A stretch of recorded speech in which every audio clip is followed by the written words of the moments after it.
জলে ডুবে মর্মান্তিক ঘটনার জেরে উত্তপ্ত বাঁকুড়া জয়পুর ব্লকের হেতিয়া বাজার সংলগ্ন এলাকা, ভাঙচুর একাধিক বাড়ি। ঘটনাস্থলে জয়পুর থানার পুলিশ। বাড়ি থেকে সকাল থেকে বের হয়েছিলেন বছর 30-এর যুবক বাচ্চু মণ্ডল। তারপর থেকে আর বাড়ি ফেরেননি। অনেক খোঁজাখুঁজি করার পর পরিবারের লোকজন লোকমারফত জানতে পারে মুচিপাড়া এলাকার একটি পুকুরেতে পড়ে যেতে দেখেন কিছু মানুষ। সেই মতোই খবর দেওয়া হয় স্থানীয় হেতিয়া ফাঁড়ির পুলিশকে। সেই সূত্র ধরে পুকুরে মাছ ধরার জাল নামিয়ে ওই যুবকের দেহটি উদ্ধার করে। আর এই ঘটনাকে কেন্দ্র করে উত্তপ্ত হয়ে ওঠে এলাকা। জানা যায় স্থানীয় মুচিপাড়া এলাকায় দিনের পর দিন ধরে চুল্লু মদ বা চোলাই মদ বিক্রয় করছে কিছু অসাধু ব্যক্তি।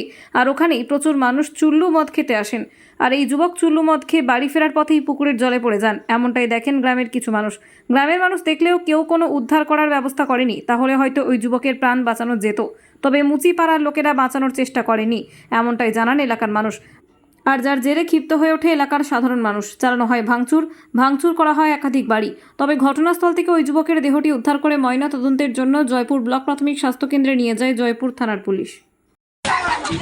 বলো বলো কি করে মারা গেল, যে মারা গেছে?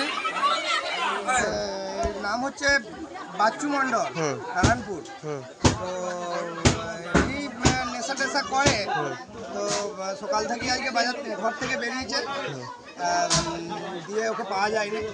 দিয়ে তারপরে বিকালের দিকে খোঁজ করার, দুপুরের দিকে খোঁজ করার এখান থেকে খবর গেছে যে একজন মনে হচ্ছে যে নারায়ণপুরের মোড়ে ভাসছে। হ্যাঁ, এরকম একটা খবর। জুতো ভাসছে, লুঙ্গি দেখা যাচ্ছে। ডুবতে কেউ দেখেছিল? এখানেরই পাড়ারই কেউ লোকে দেখেছে বলে মানে শুনছি আর কি, দেখেছি।